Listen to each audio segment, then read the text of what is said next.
last 2 months since Morgan was last in here filming us, there's a lot been going on in the workshop. The business has grown. We've experienced cash flow issues like any business. As we've taken on more and more corporates, they're a bit slower to pay. So we have had the pressures of business. June was an exceptional month in the workshop.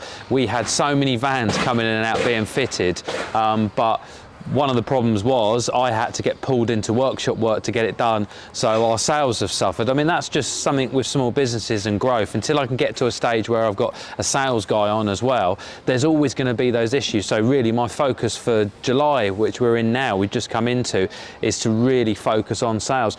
We've also started up a new business on top of that as well. We've got Wildbox Adventure Vehicles, and we've just taken delivery of our first van. We're going to be designing it to be an off-road adventure vehicle, to be able to take bikes, canoes, all those sort of things. So it's really exciting, but I'm starting to feel the pressure now of all the work that's got to be done. But looking forward to getting over the next few months, getting this job done, trying to enjoy every moment and trying not to get too stressed about the workload.